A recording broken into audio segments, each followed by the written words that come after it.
This NFL Week 10 recap and Monday Night Football props edition of the Sports Gambling Podcast is brought to you by Underdog. Underdog's hooking up new customers. Play just $5 and get $100 in bonus funds when you sign up with the code SGPN.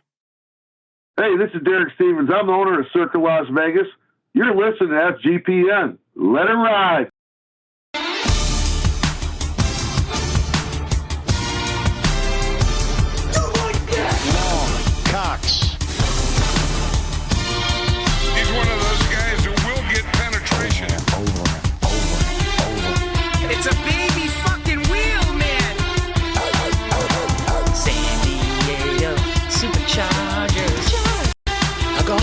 Fucking shine box.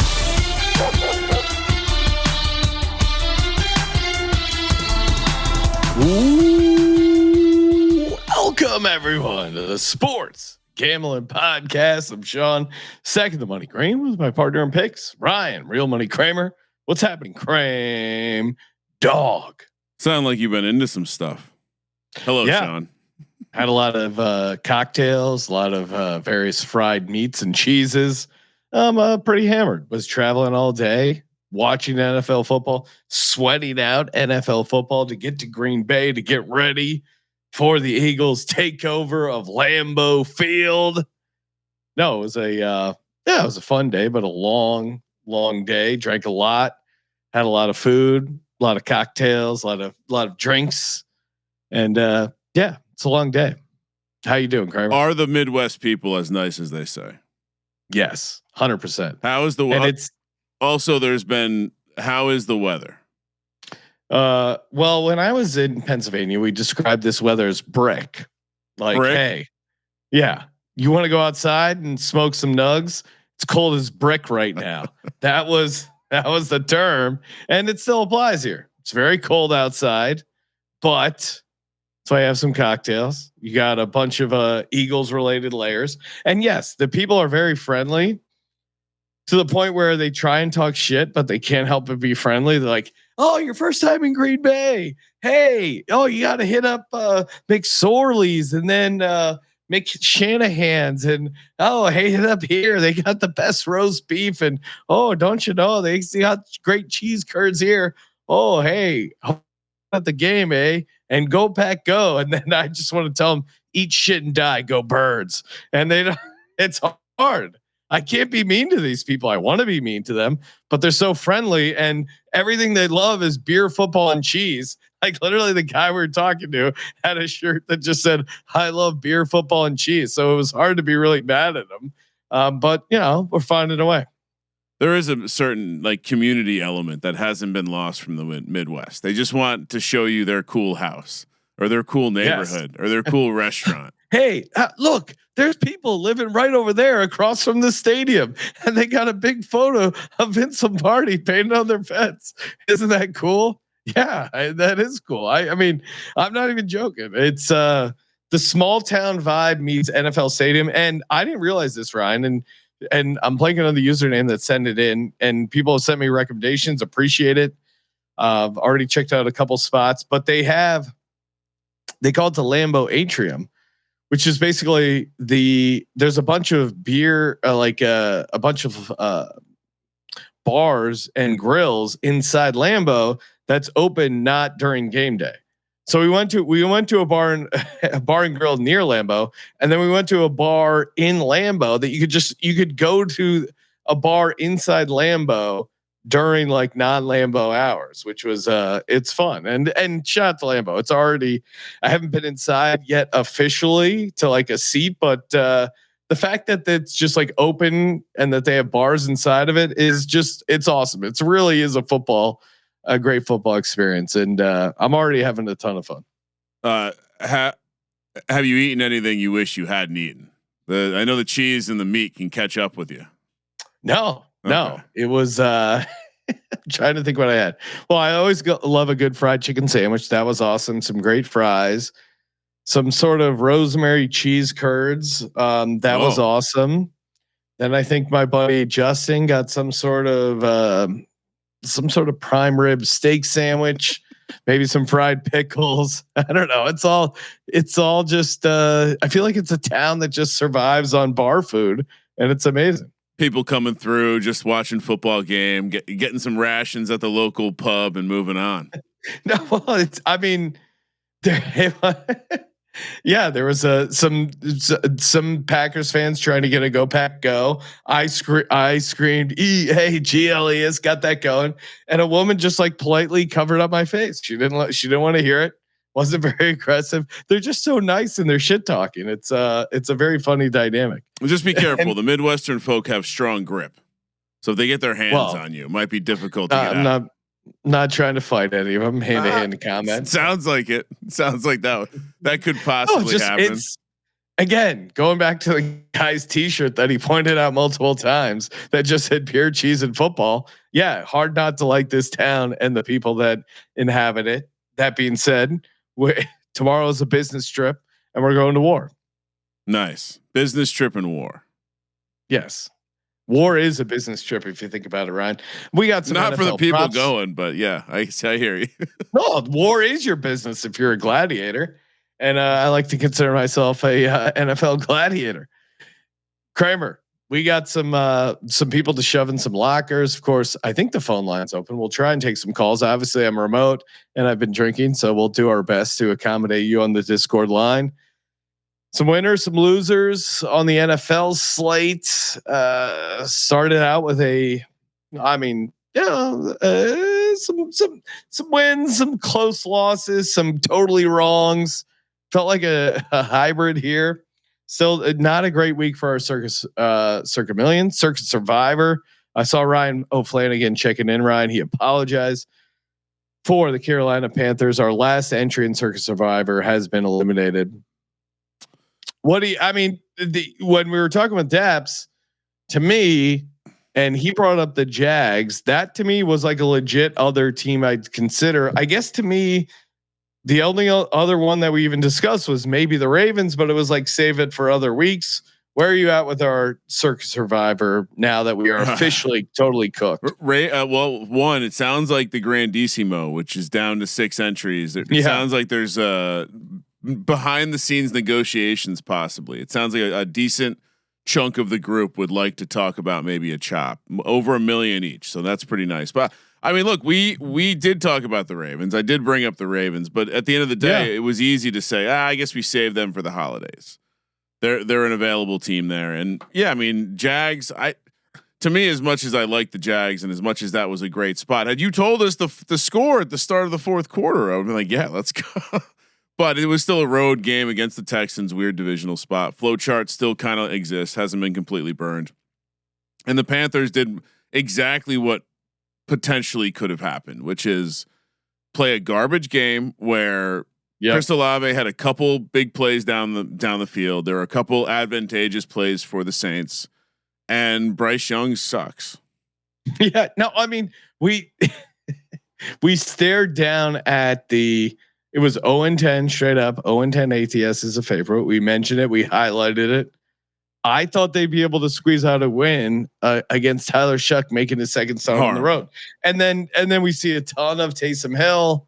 But again, it was just this Panthers team. They're dog shit, and that's I guess it's Survivor, right? You're always going to get snake bitten by some team you didn't see coming. But this highlights what's kind of fun and awesome, equal parts awesome about the NFL and super frustrating is there are teams that just completely shit the bed, even as someone who's watching the NFL for a ton of years.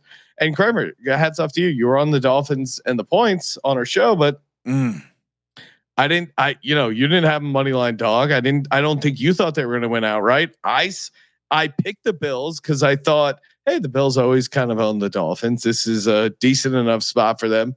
But for them to lose by the amount they lost in the fashion they lost, never could have seen it coming. So I think where I was 100% right was the handicap. I said it's going to be Devin Achan.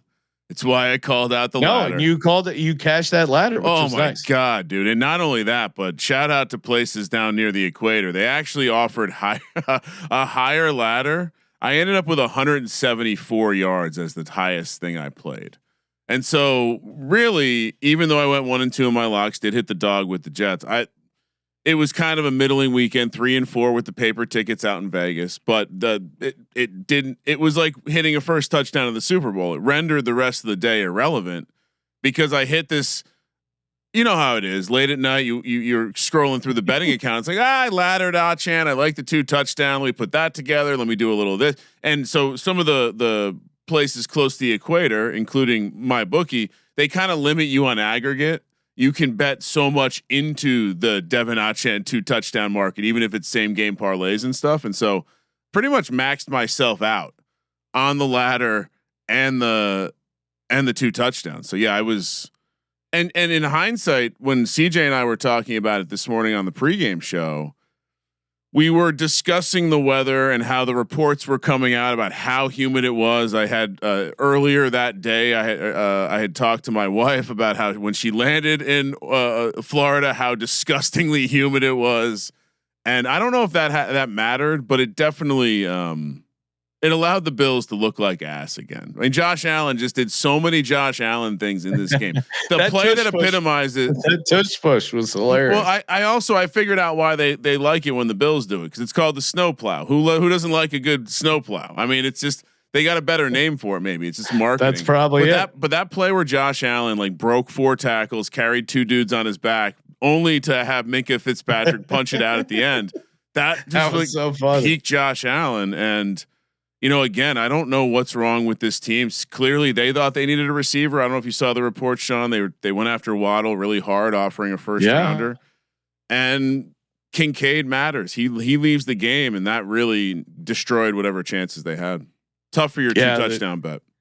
So Kincaid 2 touchdown. Jackson Hawes got 1. I mean, it was just. Well, I thought they'd be able to throw on the Bills or on the Dolphins, and clearly I was wrong. This is it. And the Dolphins are in an interesting spot now because maybe they keep Mike McDaniel, right? Like everyone was trying to run him out of town.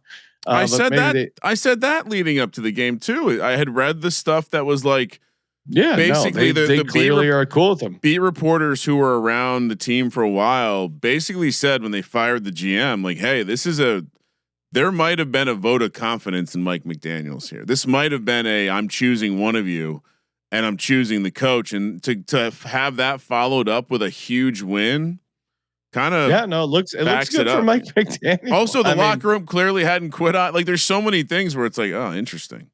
So interesting second half of the year for the Dolphins for sure.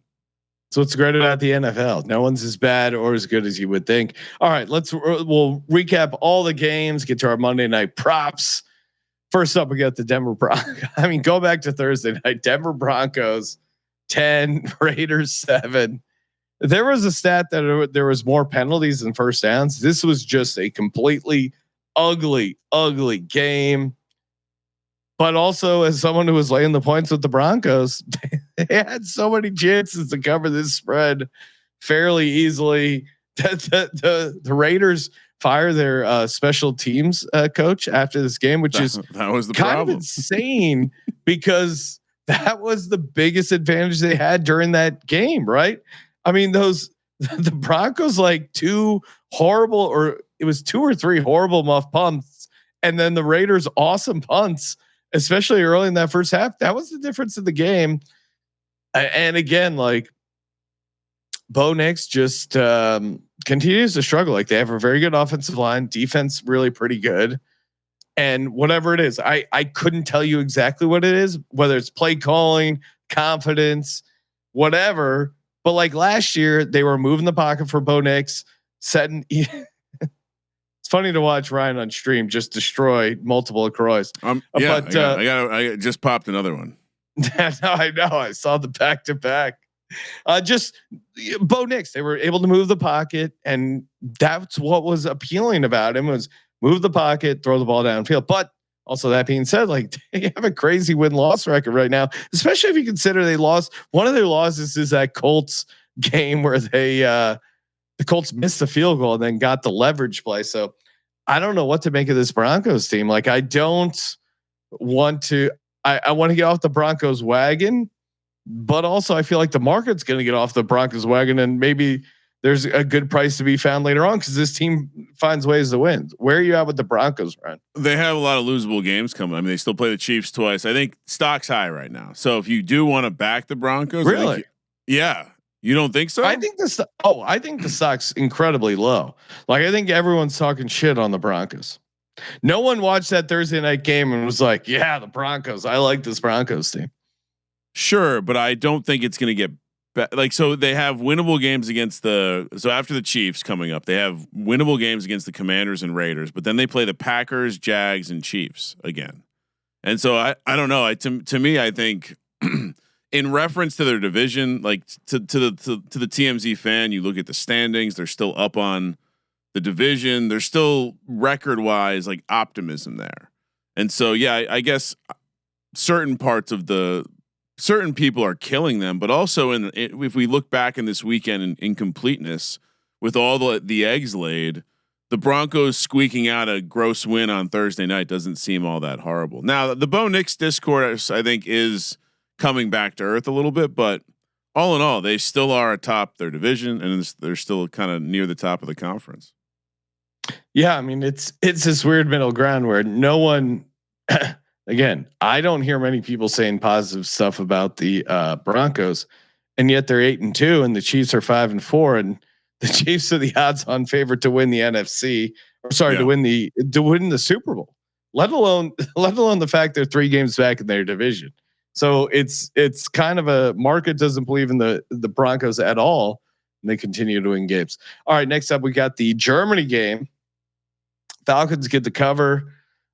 Colts get the win 31-25 for the Colts. They win it in overtime against the Falcons. Probably. Yeah. Falcons are like a poor man's Broncos where they're not good, but they have some moments, but the Falcons end up losing all those like close games that the Broncos end up winning. The Falcons figure out ways to lose. That's my take overall. Yeah, I think that's Bo Nix better player of the position of quarterback than Michael Penix. I think if you swap the quarterbacks, the Falcons are a legit good team, or at least they're a little bit like. I think Michael Penix is the reason this Falcons team is limited. Period. Play calling that's too, fair. But I think too often like the crazy plays that Bo Nix has made this season to kind of help when he has helped the team.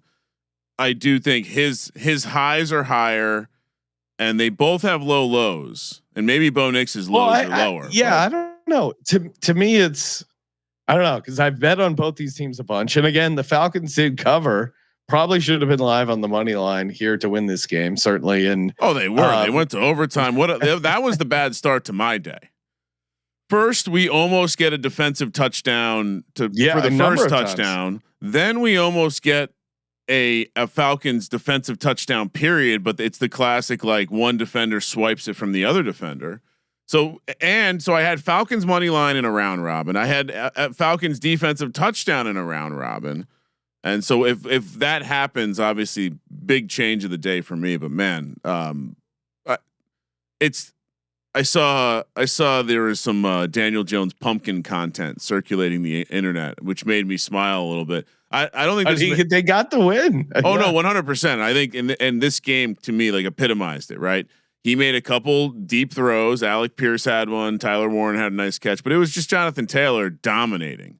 And if you watch that offensive line, it's like, man, there were even some plays where you're like, Steichen, what are you doing? You're running a toss play on 4th and 1. You've been pushing them down the field 4 yards a carry, easy.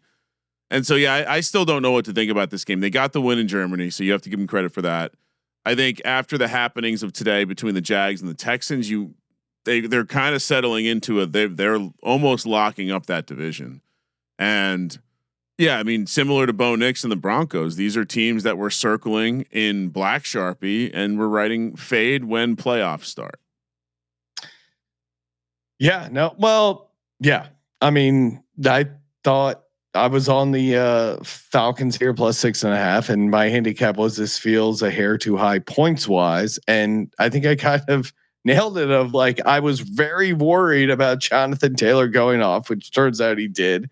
And on the other side, we saw the flashes of Daniel Jones turning the ball over against the Steelers defense, which I thought would happen against the Falcons, and it did, and they weren't able to take advantage of it enough. And I mean, man, Michael Penix, it's so frustrating to watch that guy because you feel like there's so like just eye tests. You go, someone's open here. You have Bijan Robinson. You have Tyler Algier, Kyle Pitts, who I made the mistake of tossing out his over yardage on the prop show. He was wide the fuck open. Like that was the bad omen to start the show. Or should have hit it on the first drive, touchdown. Oh my god! And it hit him right in the fucking hands. And then later, dropped it. And then I don't know how much you were plugged into this game, but then later, Michael Penix underthrows him by like 5 yards. So much so he beat the defender so badly that the defender was just sprinting to recover, and it hit him in the back of the helmet. And I think the thing, as I'm processing Michael Penix, I think the thing that stands out about him relative to basically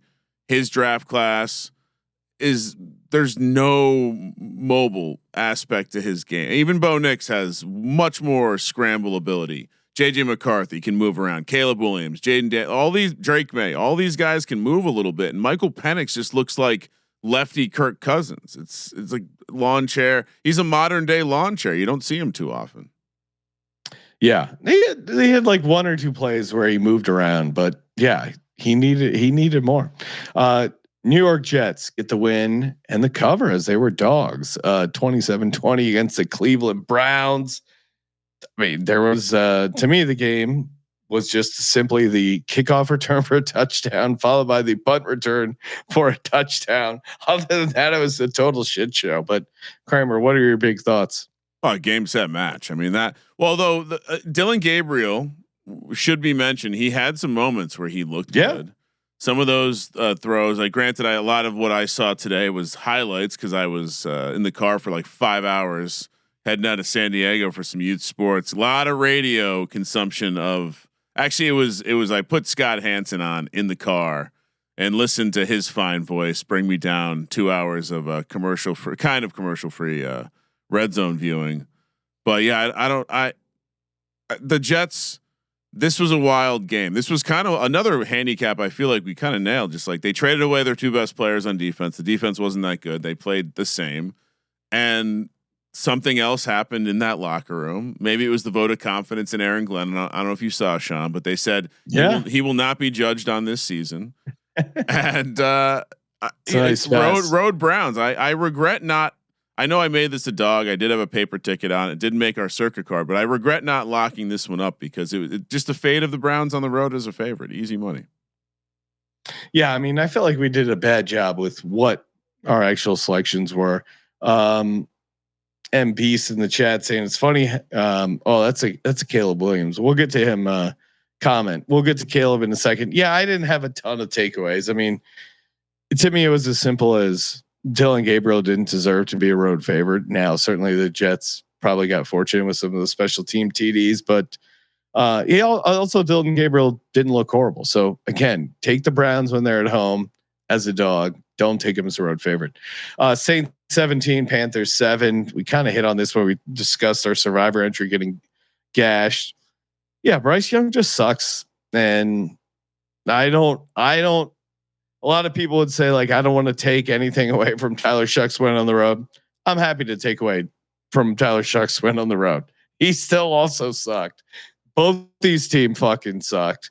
And this is the NFL. Sometimes two sucky teams just battle it out for who could suck more. And the Panthers showed that with their turnovers. Blocked field goal that got over. It's just, I believed in Rico Dowdle. He seemed to have like, he seemed to have a pulse out of anyone on either of these teams. And even he couldn't overcome this. I knew it was a problem when they had who was it, Key or Peel, whatever. When they had him call in on Zoom. I don't know if you saw the video in the team meeting because of the 2-3 pump incident in the end zone.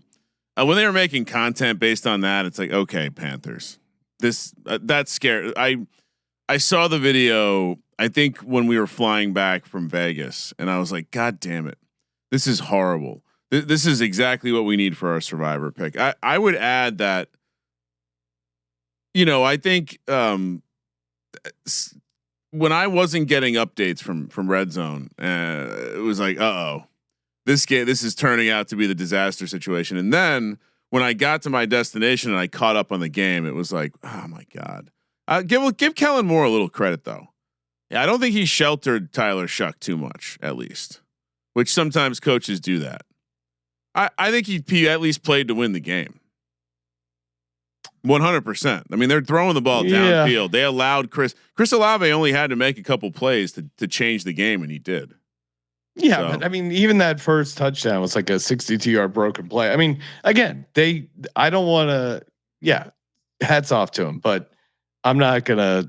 Bryce Young or Tyler Shuck, who are you taking right now? Start your team.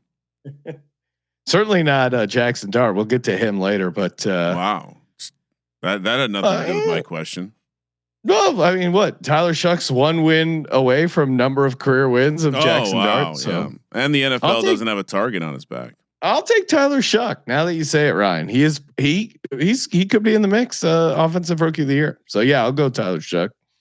Good luck with all you're dabbling in the dark arts right now, Sean. Miami Dolphins 30, Buffalo Bills 13. Yeah, this was just a lackadaisical Bills game. It again, like Miami tried to throw the ball away, and it wasn't even. This is all just the Bills not showing up for me. I mean, look at Tua's stat line, and yes, hats off to you, Ryan. Like good call on the Achan, but Tua 15 of 21, 2 TDs, 2 interceptions. I mean, it was Achan went loose. But a lot of that was just to me. It just felt like a profound lack of effort from the Bills. I was very surprised because they've done a good job of dominating the Dolphins, even like on the road at Miami. I was very surprised at this result of Dolphins winning outright.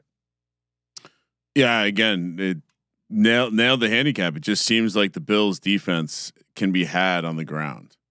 And with the Dolphins, it's going to be big. They're just, it's like kind of like Bijan. There's going to be big plays, and this was, I mean, this is the best we've seen Achan in some time. And so, I guess if you're Big Rob and you're a Dolphins fan, you're probably feeling pretty solid. Although I don't think he was in on Mike McDaniel's, unclear. But I think the nerds who judge play calling, Sean, they still give Mike McDaniel's high praise for his play calling. So maybe he still got it. We'll see. I think maybe Tua might still be the issue. I don't know what that team feels like. It's in purgatory. Also, team not in good cap health. So I don't know what's going to happen next year, but I would imagine it will look similar.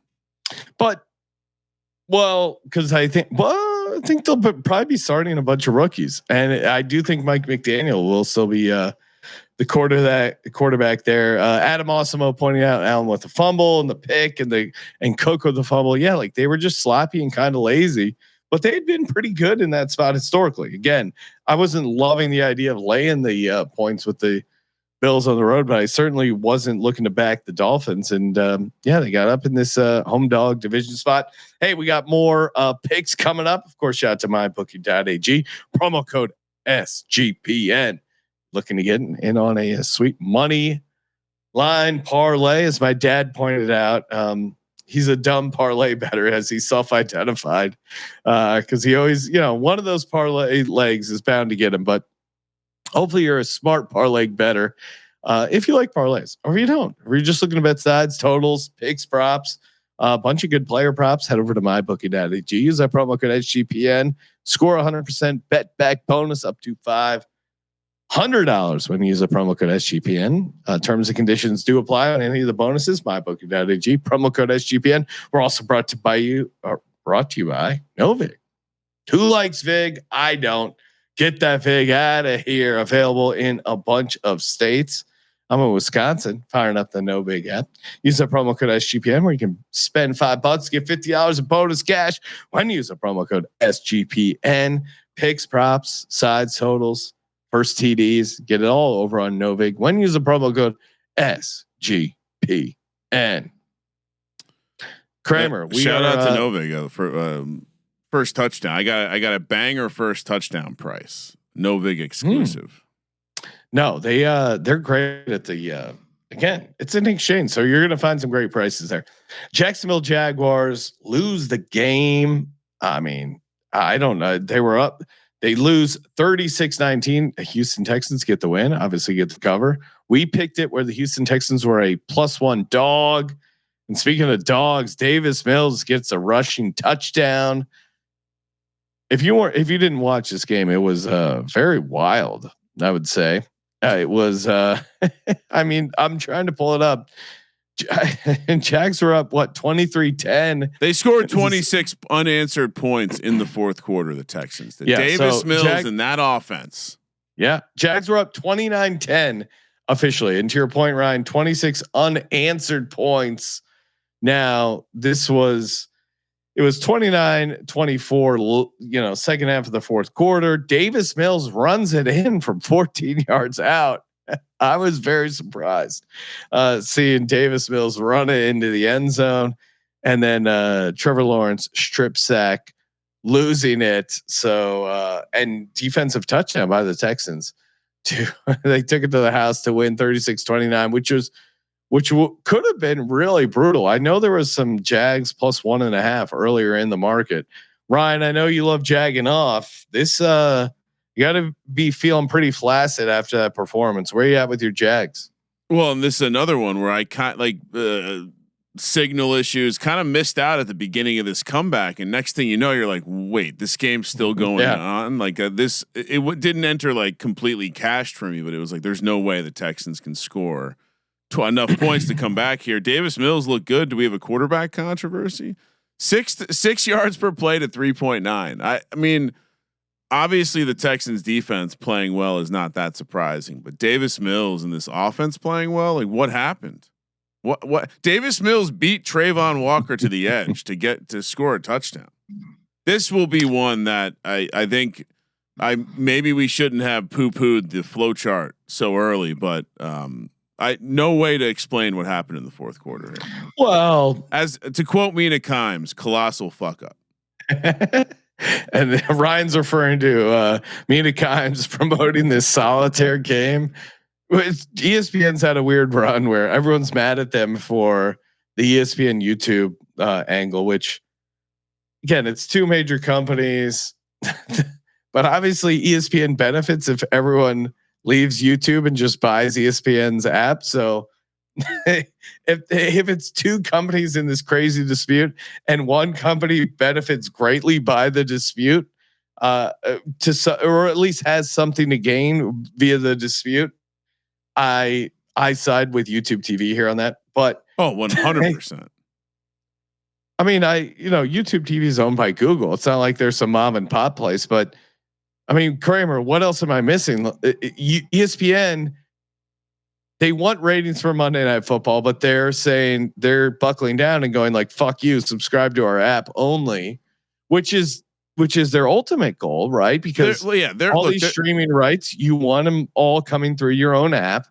I get it, but YouTube TV's leverage is like, hey, if you don't sign with us, your Monday Night Football ratings are going to go down 25%. They're just white knuckling it. I mean, they're obviously in some form of cahoots. I mean, YouTube TV links to go find the ESPN app. I mean, they're not exactly trying to kill the competition. And I think, I mean, the ESPN brass is on record as saying that their goal is to end up with a direct to consumer product and probably charge a lot more than they're charging now. And so, I mean, I don't know though. It's like they clearly didn't calculate the SEC fan very well. They clearly didn't calculate how easy it is to just go find a stream. They didn't. I think the big winner out of this whole thing, and I didn't even know, but Fubo offers like a weekly. There's a couple services that offer weekly or like weekend subscriptions for like under $10, and I think people are going to find their ways to the competition. I think the only person that gets hurt here is the NFL fan trying to watch Monday Night Football. No, that's what I think. It's a real, or the YouTube TV fan who's trying to watch us on VSiN. Oh, so that's what do you mean? We're joking. We're joking, but they still have YouTube TV. No, but someone hit me up saying I cancel my YouTube TV because of ESPN. And I can't watch you guys over on VSiN. So Ryan, even us are suffering from this. There are other ways to watch us. First of all, second of all, You canceled the wrong service. You keep the YouTube TV. You don't cancel. You don't. I wasn't here to lecture. I'm just here to empathize. Now he must not like us that much. Mina Kimes. Oh yeah. So I don't even know if that was an ESPN thing more than it was a Stephen A. Smith. No, it was all ESPN. It was Stephen A. Smith, Dan Orlovsky, Mina Kimes. Yeah. What I'm trying to tell you is I started doing a little bit of research on it. Yeah. What I'm saying is the entry point, I believe, was Stephen A. and his relationship with these people, not ESPN. And they said to Mina Kimes, "We'll pay you $25,000 to tweet." That's a guess about this solitaire game, and she goes, "Oh, hey, it's a marketing deal." And the funniest thing is her apology. I mean, in fairness, at least she addressed it. I mean, it's easy to kill her for a lot of things. Her saying that this was a big mistake. Let me just read this. Yeah, read this. This is what anytime I Lockstone hit, just imagine me reading this statement. The truth is, I didn't spend any time looking into the whole thing. Well, that's not true with my locks because I do look into it, and that's 100% on me. Thought it was just typical marketing work, and I'm deeply embarrassed I didn't vet it. A colossal fuck up on my part. Colossal fuck up is a great. Well, it's great phrase. The funniest thing is that it's a solitaire for money of all the rackets and stuff online.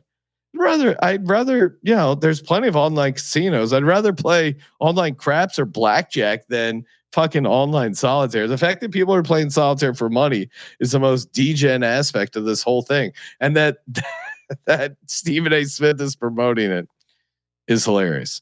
All right. Where were we? We're talking a little bit on the Jags Texans. Yeah, not a good look, Ryan, for the Jags there. Tough one. Horrible. I mean, arguably they win that game. They're very much in the mix for the division. They lose this game, and now it's like, I don't know.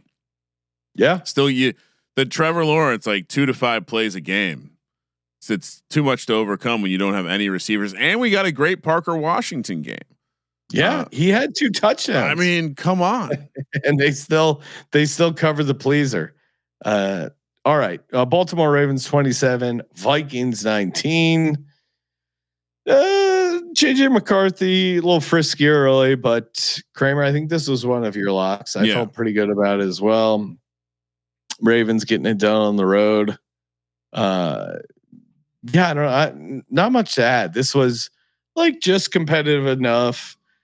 I guess the story is just the analysis of JJ McCarthy, where I thought he was fine, but he also is a young quarterback. He made a couple like really nice plays, and then a lot of like forcing it where he didn't have to. Just classic young quarterback stuff. Where I think the book is completely out on JJ McCarthy in my mind. I would not be surprised if he ends up being a pretty high level quarterback, or I wouldn't be surprised if he flames out. I don't have a hot take on him. The Vikings defense still shows to be pretty competitive. Nice cover for them here as a road favorite, but yeah, nothing major takeaway for me either side.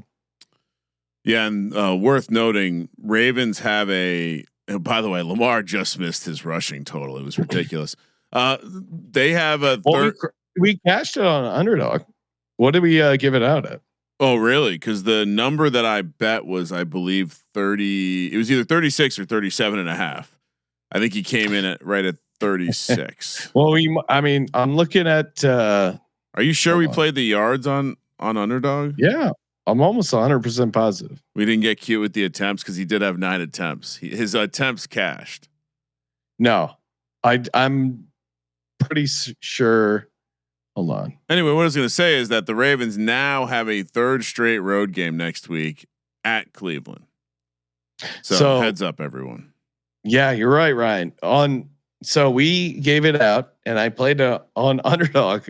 Lamar Jackson higher, 35.5 rushing yards came in at 36.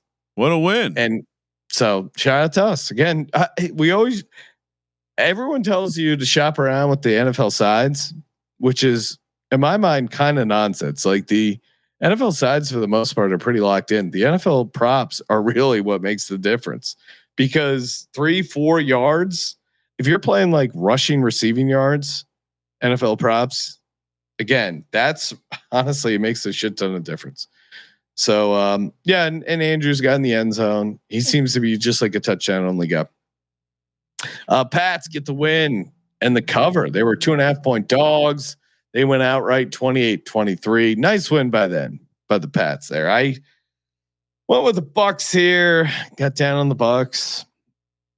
I thought, coming off the bye, this would be a good spot for him. And Drake May was sailing the ball a little at times, but Vrabel is a dog. Ultimately, he had some moments where he really coached these guys up. Baker was just not that dangerous Baker that we saw earlier that just figured out ways to win.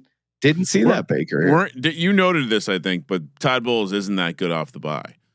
They didn't look at like a team like coming off the bye. It's like all this shit where how much do you factor into this specific matchup overall? Yeah, he's not great off the bye, but still they're at home. They need this game a lot more than the Pats. This is a massive win for the Pats. We thought with the Bills losing too. My God. Yeah. And you look at the Dre Make MVP stuff, which is kind of crazy, but I don't disagree with as far as like if the Pats are number 1 seed, Drake May is getting MVP. So yeah, tough loss for the Bucks here. Yeah, I was a little bit surprised that they looked like hot ass. I mean, if you weren't watching the broadcast, there was a good solid minute conversation between Nance and Romo discussing wet balls. Romo noticed he's a little wet here, and Drake May not used to handling wet balls. He's not putting his hand underneath it as much as he should, Chip. Look at it, and he was right though. Drake was sailing some balls there, but ultimately he kind of looked a little better than Baker. I don't know what it is. I just maybe there's just a whole bunch of teams that are good and not great. But the Pats are another team that I'm not 100%. I don't know what. Maybe it has to be around down the road, but they do seem like a team that is like Drake May is going to lose the playoff game for them, which is an interesting to say about the MVP. No, I've kind of turned the corner, even in the playoff stuff, like. Vrabel firing up the offensive line and like him getting fired and having an impact on this team. The defense playing better. Christian Gonzalez being out there having an impact. Like to me, if you're comparing them to like the Seahawks, for example, the Seahawks would fuck up the Pats like 10 times out of 10 right now. That's where I'm at with it. Yeah, no, I don't know about that. Like, I don't put them on the same, even like the Lions or like, I think maybe the NFC at the top is just stronger this year. We got the Chicago Bears got the win 24-20, didn't get the cover. Might have a caller, Sean. Let's see. Yeah, I can't take calls. No, good luck. What do you mean? You're gonna take calls. But I can take the call. You're going to hear it, I think. Okay. You're making I think maybe you can't. No, because when I try and talk or accept the Discord audio, it feeds back. That's what I mean. Your audio's coming through on here. So if Olan, are you here? If maybe Olan fell asleep too. Can't hear Olan. He's not talking. I can't hear him either. Okay. All right. Maybe we'll if you're here, Olan, say something eventually. We'll start talking about. This oh, here he is. Hold on. You got us? I hate Discord. Hold on. I changed the wire. Hello, Olan? Mic check. Mic 1 2. Mic check. Okay, I can hear Olan. Nice. Hello, Olan. Hello. John, you look like a sexy Dave Attell, as drunk as you are right now, dude. Oh, you look like your one sudden movement and biscuit gravy reference from yakking everywhere. I will say, not to blow up someone's spot, but we did see one of our favorite members of the Circa crew really on the edge at the bar on Friday night. Olan, congrats to your Chicago Bears. How you feeling about taking down the New York Giants? Number one, I just want to send like good vibes to Jackson Dart. Hate to see someone going out like that. Kid's a lot of fun to watch. Also, it was an ugly win. You could probably make the argument that the only reason we won is because Russ came in. But this is a game that for the past 5 years, every single Bears fan knew what was going to happen. We're down by 3. We're down by 4. We're going to fuck it up. Not anymore. Caleb has blood on his fingernail paint and ice in his veins, and it is so good to watch. It's Ryan. How does it feel to get carved up by a zesty motherfucker like Caleb Williams? All right, Olan nailed it. I mean, this is a non-story that the Giants should have won in blowout fashion if the quarterback doesn't go out because they left points on the they left points on the field too. Well, I don't know. The NFL called down and said, "Hey, there might have been a play earlier in the game. Let's get him back for a check." Jackson Dart opting out of playing on the field. Who said that? The NFL called down with their bullshit again with the concussion protocol. Now, a lot of people said to me, "Sean, great call. You tried to tell Ryan that Jackson Dart keeps playing like this, he's going to get knocked out of the game." I would not bring that up, but what would you say to those? What do you mean people, you won't right? bring it up? You brought it up repeatedly on social. You've been dancing on the great. You've been doing some dancing. Like I said, you're playing prayers up for Jackson Dart. Unfortunately for you, 100% of the time when you say prayers up, you do not mean anything. That means nothing. You've never said prayers up in a positive fashion. You've said prayers up for Cowboys and prayers up for Giants and maybe Jaden Daniels. So sincere prayers. You're dancing with the dark arts here. Sincere prayers for Jackson Dart. I don't want to see him get knocked out of the game off with a concussion. Fuck off. But I did I not fuck say off. Did I not I hate it when mom and dad fight. Right. No, but did I not say he's playing recklessly and he's going to get knocked out of the game? I think he'll learn from this and he'll end up playing more conservatively, which will be good for the Giants. Great tout. Also, fuck off. I kind of get what Sean's saying with less, I guess, soulness, but it does scare you when you see guys like Jaden Daniels and Jackson Dart who have that kind of RG3 play style where it's like, yeah, they're great for 2 years and then they're out of the league because they're so. This is completely different. One guy has had some bullshit concussion calls down from the fucking booth. The other guy is fucking up his ribs and his knees. Like, what are we talking about here? They just don't want Jackson Dart to Crispin Wass somebody. No, I mean Jackson Dart again. Jackson Dart is trying to initiate contact, which is going to lead itself to more concussions, and it's not a play style that's going to last you long term in the NFL.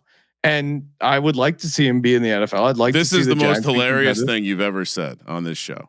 Thank you. This is the most hilarious thing you've ever said. What do you want me to say? I'd expect nothing less. I'm just saying this is the most hilarious thing you've ever said. I wish nothing but the best for Jackson Dart. I don't think running him in the reckless fashion that he's been having, that the Giants offense has been doing, is good for him and his play development style. Again, you want to compare him to Jalen Hurts, and I can see the positive comparisons. Jalen Hurts was way more reckless as a runner early on. He learned to slide. He learned to throw the ball away and developed as a passer and developed as a quarterback overall. And I think that's a good path for Jackson Dart to take. I don't think that path's unavailable for him, but I think this is a good learning lesson for him. Again, this is his sixth start as an NFL quarterback? Yeah, he's setting all sorts of NFL records in terms of how many touchdowns he's generating. Again, they win this game by multiple scores if he does not get hurt. Because he fumbled the ball when he was getting hurt. That's my point. If he doesn't fumble there, they're going up 17 and he's still in the game. But no, a drive later, they call down from the booth and say, "Hey, let's check this out." I'm just saying, if he go ahead. Even if he scores there, Caleb puts on the camo nail polish and goes for it. Yeah. I mean, we can have this hypothetical, but we know where the game was. We know what Jackson Dart does when he's not being taken off the field by third party fucking neurological specialists. But I'm saying, Ryan, like that's him being the lead fullback for the team and him being the franchise quarterback is not a good spot for him. He needs to learn to be able to throw it away. They shouldn't be designing 8 runs a game for him. You got to figure out how to use it better. Great call. I mean, great call. All right. No, this is just, I mean, again, I get it. You do an NBA show. You've learned how softness is, and your pro NFL concussion. I mean, I wish Jackson Dart could go through a game and not get the treatment as Jalen Hurts and not get the neurological fucking specialist calling down every 2 seconds. Jalen Hurts is any other quarterback. We watch every fucking quarterback get hard hit. This is crazy. The one game Jalen Hurts, Jalen Hurts has lost 3 games in his last 20 games, and one of them was because he got pulled out by those same independent neurologists. Yeah, so it's just crazy. I mean, what are we talking about? We're talking about gladiators, and it's like, let's not take him out in the moment. Let's not take him out later on. Let's take him out after a full drive goes by because someone phones down from the fucking booth. Okay. Well, I mean, wasn't he was cleared by Cam Scadaboo. That's what I heard. Again, making jokes about people's medical. That's fine. I would dark arts again, dancing with the dark arts. Cam Scadaboo was the one who was joking about hopping in the tent with him. I told you he was all right. I mean, Jackson Dart is amazing, and if not for the NFL I don't know why the NFL has it out for him. I do not know why. How does the NFL have it out for him? Anyway, Olan, congratulations on the win. Thank you. Real quick, I do want to put the Jacksonville defense. Yeah, Giants covered. That's a big win. And also, how the fuck do you not have Jameis Winston at the backup at this point? Russ is useless. That I will agree with. He's so useless. He allowed this comeback to happen. No, it's true. It doesn't happen. It doesn't happen if you get any yards, any positive yards. Real quick before we move on, I do want to put the Jags defense in a fucking locker. DraftKings, I entered a $5 tournament, finished 44th, won $200. If it wasn't for the Jags defense collapsing in the fourth quarter, I probably would have won about 1,000. So fuck the Jags. Other than that, go Bears. Ryan, I'm sorry. Yeah, you dudes need to learn to slide, bro. Sean, have fun with the cheese eaters tomorrow. Don't let no one get all Gouda in your ass. Peace. I'm out. Thank you, Alon. You really got it, Ryan, angry with that last one. All right, moving on. Angry with what? I mean, again, I wouldn't expect that. I mean, look at his quarterback. Of course, he wants him to slide and prance. Zesty motherfucker. Caleb Williams made some nice throws. I was disappointed. In my mind, nice call him Monunga. That was good. I was going to get to that. That was not a good call. I don't know why they didn't give him the ball more. I think. I mean, you look at that. The way he just barreled himself into the end zone from 9 yards out. 9 yards out. They should have given Monunga way more carries. I can't speak to Ben Johnson, but maybe much like Jackson Dart, the NFL is out to get Kyle Monunga, and that's the only reason. Yeah, I mean, he was violently running at other individuals on the field. So. Are you talking about Kyle Monunga or just football in general? It's very unsafe. Let's go with flags. Let's just play flag football. Sean wants flag football. So do you want Brian Daboll back? Because I don't think he's going to. I think most people will be listening to this when Daboll's been fired. Really? Years from now or tomorrow? I mean, it'd be weird if someone was listening years from now.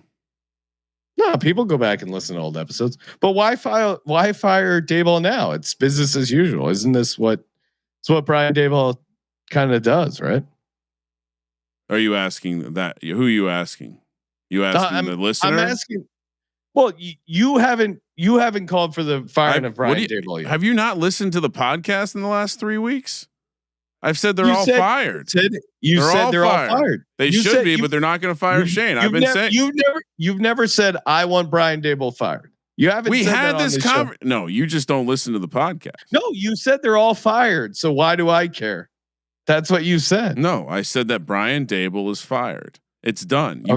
You can't allow this to continue to happen and not be fired. Period. So you're not calling for the fire, and you're just saying it's already. I just happened, said Dable is fired. But do you, Ryan Kramer? Yes. How are you? What are you talking about?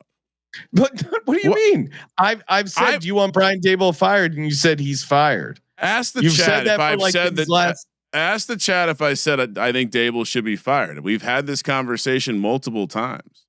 I've 100% said he's fired. Okay. I've said he's fired. He should be fired. I feel he should be fired. I think he should be fired. Okay. Yeah, but this has happened for multiple weeks now. Just so we're on the same page. I know you don't always listen. No, I do listen. I've heard you said he's fired and then he's not fired. And I haven't heard you been annoyed that he's not fired. I haven't heard that. Where have you been? I said that Jackson Dart is fine. He'll be fine with any other coach. They don't need Dable. I don't know how I've said it many, many ways. Okay. Yes, you've said, no, I'm not disagreeing with you saying that. And your precious chat's agreeing with me. So go be with your people. Okay.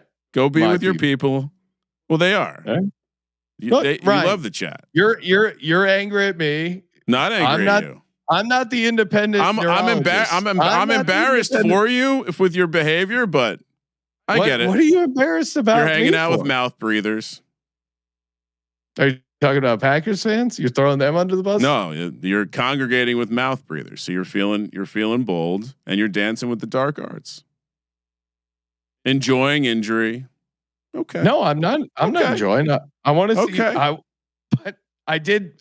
Prayers up to your Eagles tomorrow. Thank you. Yeah. I appreciate that. Yeah. We did have the conversation last week about his reckless play style was going to lead him to be knocked out of the game. Playing football. And he got knocked out of the game. He didn't get knocked out of the game. They called down from the fucking doctor's perch because he was unconscious. He wasn't unconscious. Watch the game. I know you didn't watch all the games. I did. I watched it. I was on a United flight. Shout out to United. They did a great job with the streaming. I could watch Red Zone, YouTube TV. It was actually really good. Their Wi-Fi. Seattle Seahawks get the win. The cover 44-22 against the Cards. I mean, couple defensive touchdowns. This thing was just cooked. I thought Arizona's defense was going to be able to keep this game completely wrong.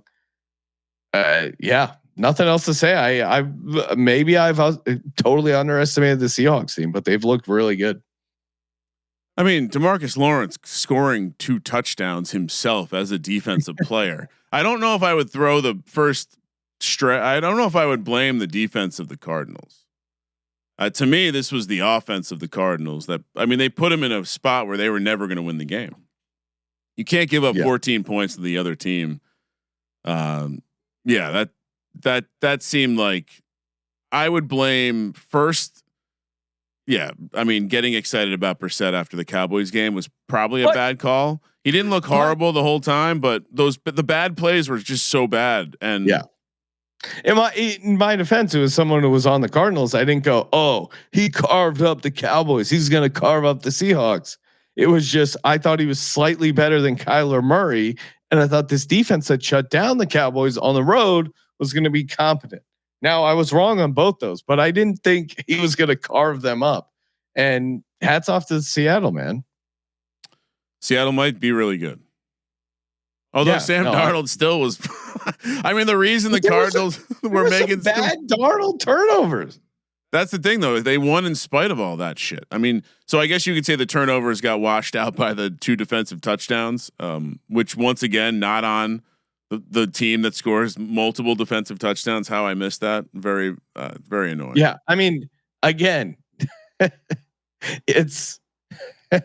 I'm looking at it right now and the Cardinals won the turnover battle, which is insane. It sounds crazy, Ryan, but we're seeing Sam Darnold and the Seattle Seahawks. To me, I'm worried they're going to be the Sam Darnold Minnesota Vikings of last year. The nightmare scenario is that all these idiots who don't watch anyone but the Giants are like drumming up this support to hire Clint Kubiak.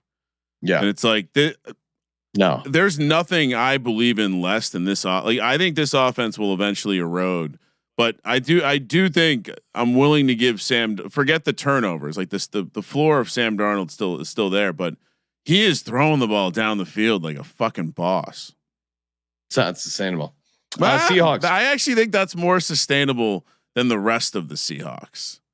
I don't think they're going to break down because of Sam Darnold. I think they're going to break down because everything else is going so well for them. I just think those turnovers are going to get to them eventually. Well, that's the playoff fade. That's the single game variance. Lions 44, Commanders 22. Basically just played the Commanders plus a close your eyes special. Didn't get home, but close your eyes special has been good so far this year. Lions off a loss ultimately was the bigger reason to take this game. And if you're on Lions, hats off to you. They boat race the Commanders as you would expect, kind of a just chalk outcome. And yeah, the Lions are still really good. Commanders defense horrific. It's impressive that the Commanders, even with like the market adjusting, they're still this bad ATS. Also the fact that we had 2 44-22 games. Yeah, back to back on the same day in the same window. I saw some fodder about how the sharps were upset that if you had just parlayed the favorites and the overs in the 3-game late window, you would have crushed. And funny enough, this is the second time the Commanders have lost 44-22. Close your eyes special on the season, Sean, is 8-2 ATS when not featuring the Commanders. Yeah, they're 0-2 with the Commanders, which is really annoying. But again, it's a historical trend. So much like hitting 16 against the dealer king, you can't think, oh, hey, it's also going to lose 40% of the time. And clearly that was the case here. And the Lions are still pretty good. Rams 42, 49ers 26. Lock that hit for me. Feel pretty good about this. Good spot by the Rams. This 49ers team just the 49ers fading them off a win. ATS has just been really strong, and I don't know what else to add. Like this 49ers team's really hit a wall. Rams are just a machine. I'm super glad that the Eagles got that win against them with the blocked field goal. Again, returning it for a touchdown ultimately didn't matter, but that win against the Rams, I think, could come down the line to be impactful when we're talking number 1 seed. So we'll see, because this Rams team seems super unstoppable. I feel like there were a couple of moments in the game where it got interesting, but man, yeah, I mean, they're protecting Stafford. He's like Devontae Adams, as he has been in his career, is turning out to be a real problem, especially in the red zone. Puka's still there. Kyron Williams, big game. I got to just pull the trigger on some of these chalk touchdown bets sometimes, because it's so obvious. Like when they run Blake Corum, the week before, it's like, oh yeah, they're just gonna load up on Kyron Williams this week. Yeah, I don't know. Good revenge spot. Good on the Rams. Rams clearly good. If they can stay healthy, they don't seem fraudulent. They seem like a team that's going to be bringing some business. No, they're going to be a tough out. And last game of the slate, Sunday night football. Kramer again, also like the close your eyes special. We love Tomlin as a dog. Unfortunately for Tomlin, dog backers, huge whiff here. 25-10. The Chargers get the win and the cover. I guess I don't want to. I mean, I guess this is a nice win for the Chargers, but it's also just these. I'm still pretty suspect of this Chargers team. So if I'm watching this, and again, if anything, I downgrade the Steelers a little bit here, but I don't upgrade the Chargers. I'm still kind of a little worried about this Chargers team, especially with no Joe Alt, but hats off to him. This is a nice win. Ladd had a couple huge plays for them, which ended up being the difference maker. I did not see that coming. Well, it kind of a weird all over the place game. But what do you think? It was weird in the first half when there weren't points. I think everyone expected there to be points, and then the big plays from Ladd. if you told me there were going to be big plays in this game, I'd have been like, yeah, that makes sense. Thought the game plan for the Chargers was just way far superior to that of the Packers. Yeah. And I was shocked that Aaron Rodgers looked confused by the like my handicap was I thought Aaron Rodgers would be able to identify the defense and just continually hit the tight ends for the short stuff. Did not look like that at all. They couldn't run the ball.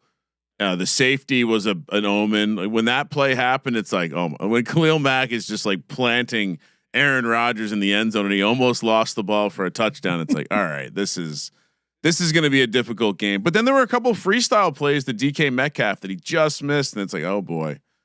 But yeah, I think. Oh yeah, I mean he had that touchdown. The running game was the problem. The Steelers, Arthur Smith has never had a good offense where he couldn't run the ball, and they are struggling to run the ball. Caleb Johnson sucking is very surprising to me. Hats off to the Chargers defense. Good. That is probably the most interesting aspect for me. Still skeptical of the Chargers with this offensive line. I just don't think it's sustainable. But and yeah, the Steelers are the Steelers. It was funny because my dad was trying to like talk up Aaron Rodgers randomly, and everyone else was like, "This guy sucks," and then he's texting, and then of course Steelers money line was the last leg of his parlay, and it was he regretted. Oh, no, he regretted. He made it a Sunday night, and oh no, yeah. Well, he had Lions money line. That was obvious. He had some other putting himself out there, huh? He had Bears money line, as he said. Obviously, Giants were going to lose, and he was right there. So that's why the parlay lost. Well, yeah. I mean, again, the Apple doesn't. Oh, come on! The apple doesn't fall far from the tree when it comes to participating in the dark arts in the Green household. Oh, the independent neurologist couldn't clear his parlay. All right, Kramer, we're going to talk about some Monday night props. Of course, if you're looking for some Monday night picks and or props, head over to Rhythm. Download the Rhythm app. If you haven't downloaded the Rhythm app, what are you waiting for? Download the Rhythm app today. Use our promo code SGPN25 where you can start building your own models or just tailing their models. They've done a great job. Continue to crush it. Use the promo code SGPN25, get you 25% off when you download the Rhythm app today. Of course, RITHMM, promo code SGPN25. Kramer, let's talk some NFL picks and props on Monday Night Football. I'll start first. Gave this out on the VSiN show. I'm going to toss it out here again. Dallas Goedert gets in the end zone. His anytime touchdown price is plus 220. He's leading the league in touchdowns by a tight end with 7. He's had 6 touchdowns. He's had 7 red zone targets. He's caught all 7.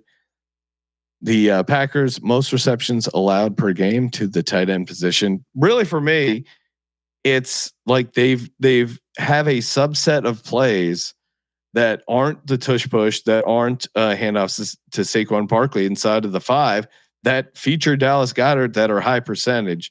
So for me at plus 220, I think this is a really good price. So yeah, give me Goedert anytime touchdown plus 220.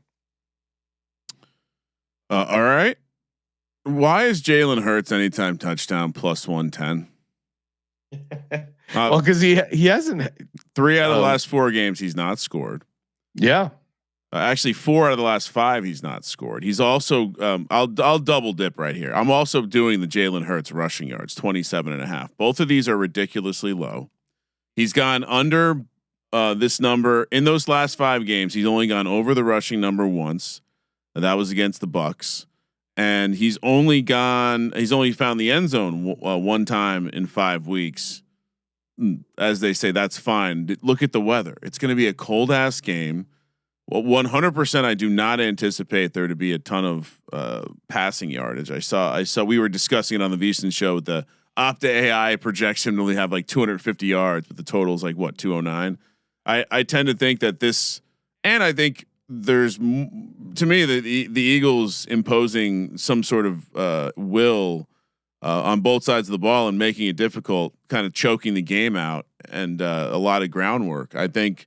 So yeah, Hurts to score a touchdown, Hurts to go over 27.5 rushing yards. His attempts, Sean, is 8.5 minus 140 to the over.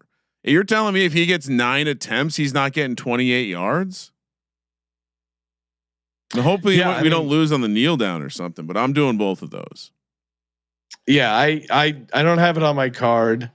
Well, I do have it on my card with the Degen, the Hurts in the end zone, but yeah, Hurts runs when he needs to run, so you look at those last couple games post like the Giants loss. They threw a ton against the Vikings, didn't really need to, had some great shots downfield, and then another win against the Giants where they didn't really. Again, he threw for 7 touchdowns in those past couple games, so he didn't really need to do as much with his legs. But he's not afraid to. He doesn't care.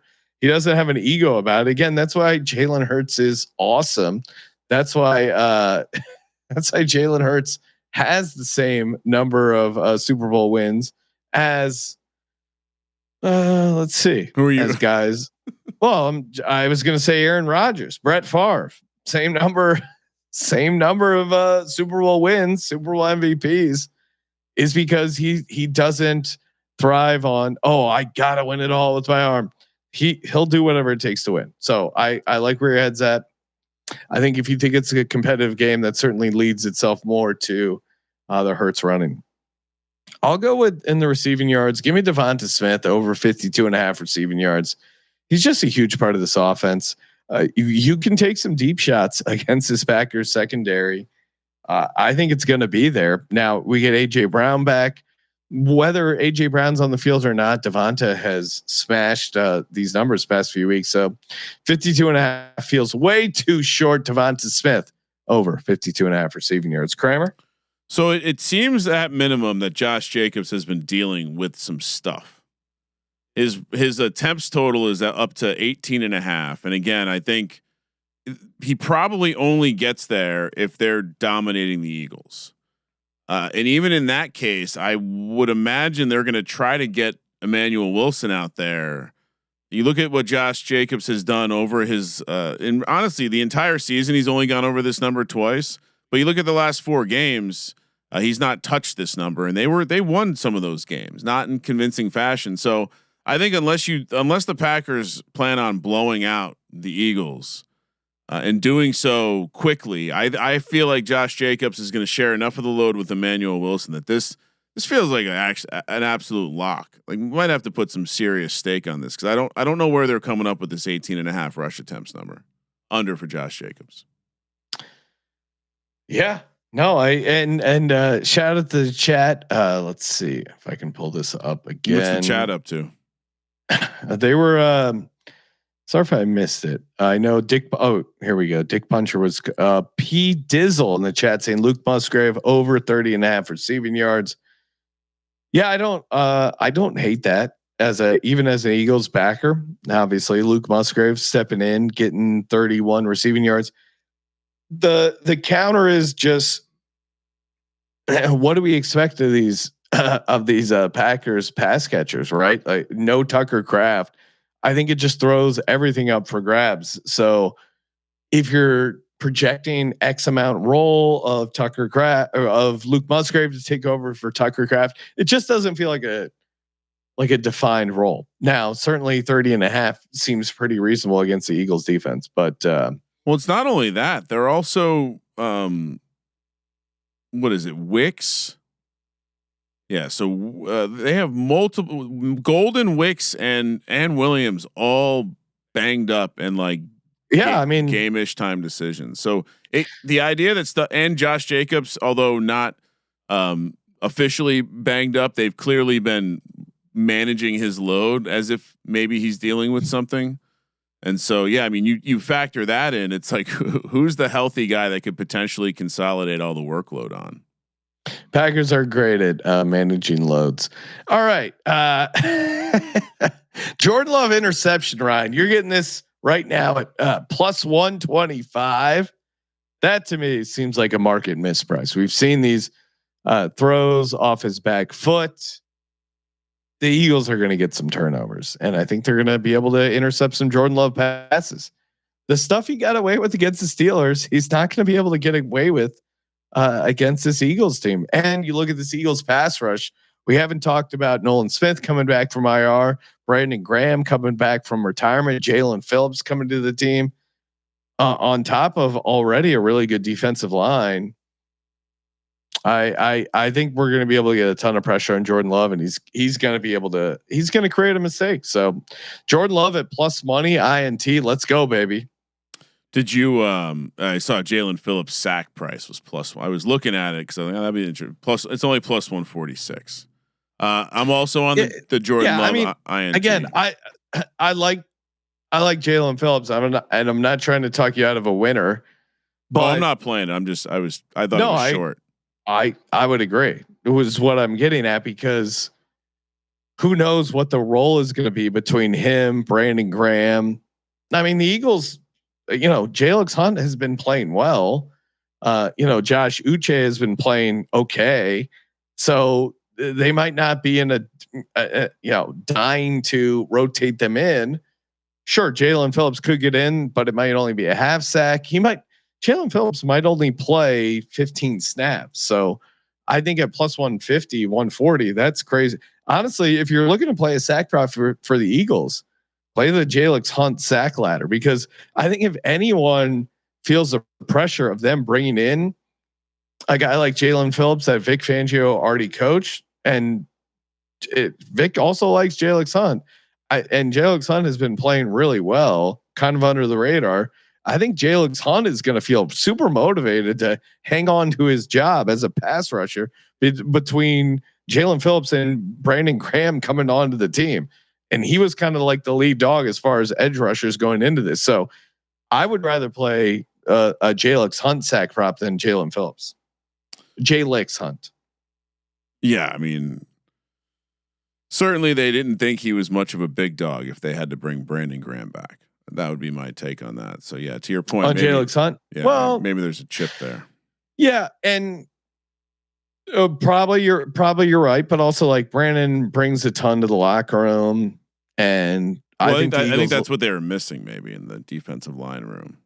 Could be, yeah, and the Eagles like rotating edge pass rushers. I mean, look at what our buddy Chris Long, like, was he out there for a ton of snaps on their run in 2017? Like, no, he was playing, I don't know off the top of my head, but he was just like a situational pass rusher. Like, he's playing, I think Brandon Graham's going to have that role, and even like slightly shorter pass rushes. But yeah, we'll see. Again, that's why I'm agreeing with you and saying I would not be playing Jalen Phillips sack props. So in the 2017 Super Bowl run, Chris Long played 48% of the snaps.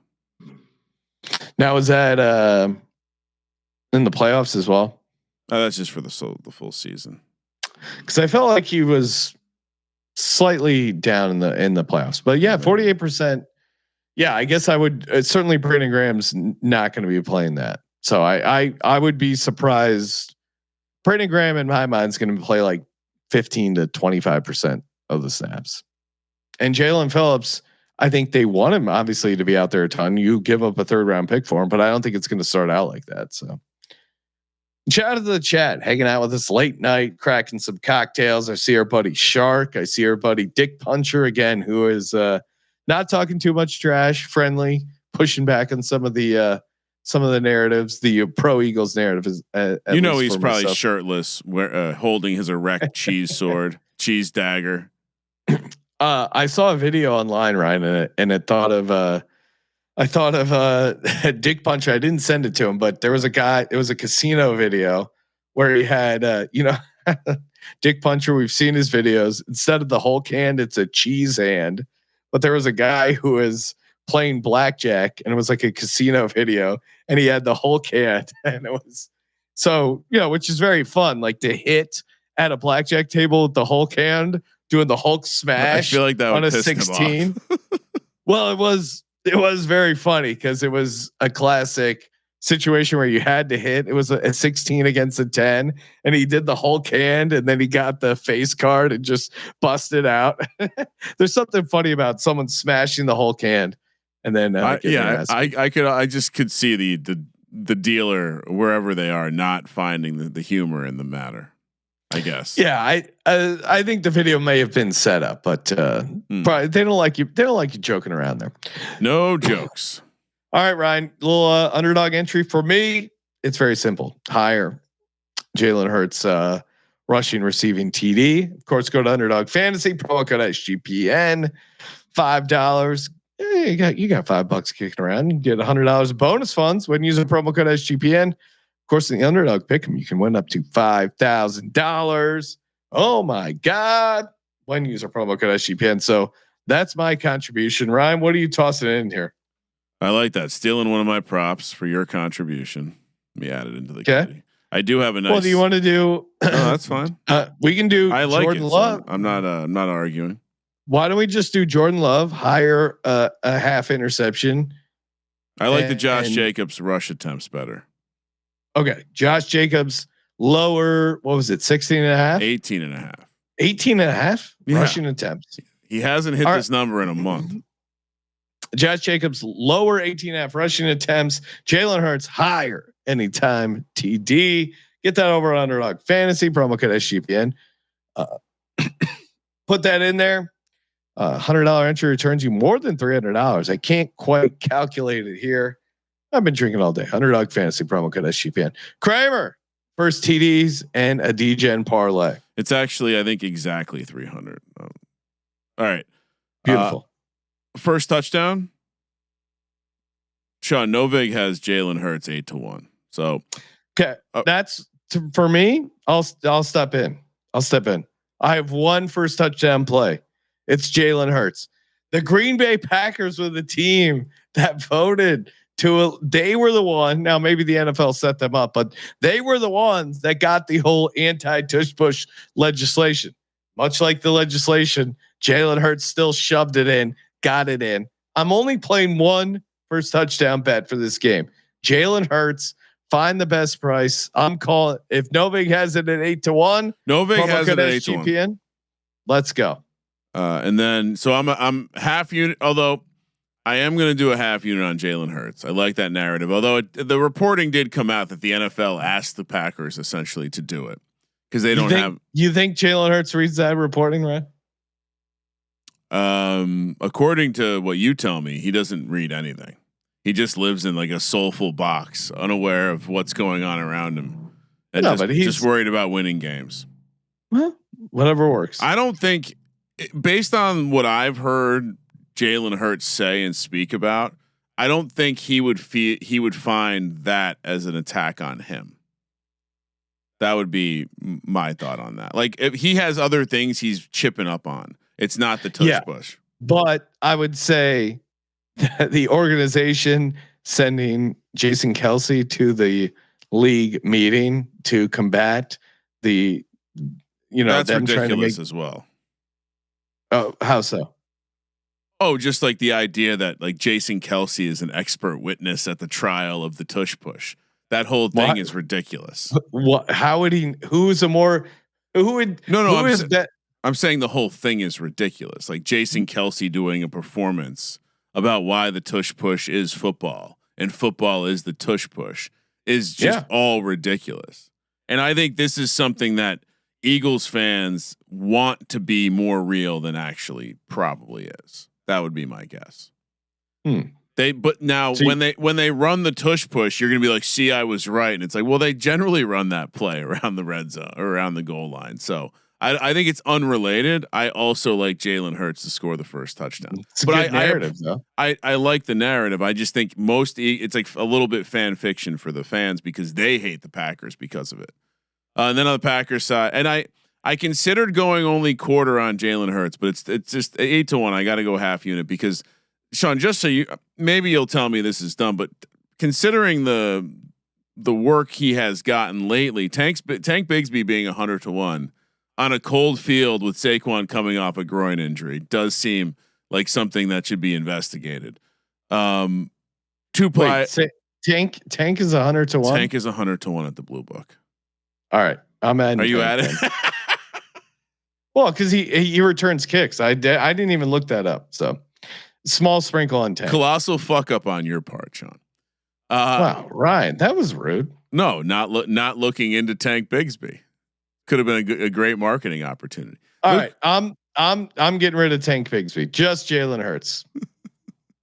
Oh dear God! If Tank Bigsby hits that first touchdown at 100-1, maybe I should put it on my card now, just because of this discourse. I thought that's why you were putting it out there. I was throwing it out. You know what? I'll put it on there. Oh wow. Okay, so clarify your card because I'm kind of confused here. Okay. Well, it's pretty simple because it's Jalen Hurts, the play that you stole from me on the anytime market. Okay. He goes with Tank Bigsby, who's 100-1. Shout out to the Blue Book. And then we're going for the Packers. Luke Musgrave, 18-1. Emmanuel Wilson, 18-1. Again, there's something more to the Josh Jacobs story. I don't know if he's actually like. I don't know if it's that they're hiding something because he's not on the injury report, but there certainly seems like he's not 100%. So that's the play. Musgrave, I don't know, just a shot in the dark, like we were talking about earlier. All the receivers are banged up. It seems like so. It's either going to be a boring ass like Romeo Dobbs situation, or maybe Musgrave finally steps up. All right. I will go back to Tank Bigsby, 100-1. Adding that, but Jalen Hurts is the main play. Small sprinkle on Tank Bigsby at 100-1. That's crazy. That's like a no touchdown sprinkle. Well, because they also have him return kicks. So, but also Barkley's coming off of a groin. So it's cold. Like the idea that there's something that causes him to have to leave the game isn't crazy. Now the concern would be Shipley. He's also 100-1. Worth noting. Yeah, it seems like the Bigsby's. Yeah, AJ Dillon also 100-1. I want to keep playing this game. That's all I got. Yeah, Tank's the most interesting one of those, honestly. And I think Barkley's not in the injury report, so I think he's pretty good to go. So Tank is the fun sprinkle there. Not saying Barkley's injured. I'm saying he recently had a groin thing, and it's a very cold game where soft tissue stuff is very vulnerable. For my Degen only play, give me Jalen Hurts 2 touchdowns, Dallas Goedert 2 touchdowns, classic 2x4. You can price that around 250-1. I think Dallas Goedert getting involved near the red zone. He's had multiple 2 touchdown games already so far this season. Jalen Hurts having a 2 touchdown game is not crazy. The Eagles having 4 touchdowns, 2 of which are Jalen Hurts, 2 of which are Dallas Goedert at 250-1. Sign me up. Kramer, what do you got for a Degen play? Well, so you think it's going to be a higher scoring game? What's the latest total at? 45.5. I'm going to call it 31-17 Eagles. So just over, but not. I don't think there's going to be a shit ton of points. I'm just gonna. This is a little bit simpler than yours, but it's Hurts to score 2 touchdowns and have the most rushing yards in the game. Pays 51-1. Oh, okay. I like that. Yeah, and I'm not spoiling too much touchdown anti-correlation. Thought about also throwing in an Eagles alt line into this as well. Oh, so what if you had to predict a score? What do you have it, Ryan? I don't know. It feels like it's going to be one of those games that's like 24-17, something like that. Yeah. 24-17 is also on my list. Maybe I make it 28-17 simply because that allows for me to get my 4 touchdowns. But yeah, no, I'm with you. It's not. I'm playing around with throwing in like the. Throwing in the alt numbers doesn't do enough for me. So I'm just Hurts 2 touchdowns and to have the most rushing yards in the game. Which, by the way, if you want to play the most rushing yards by itself, it is 17-1. Hurts? Yeah. Yeah. I mean, there's been games where Barkley, except for these last couple, has really struggled. So Hurts being the leading rusher with like 65 rushing yards is not crazy. So yeah, if you see that game flow, that's a certainly good price. Shout out to Dick Puncher checking in.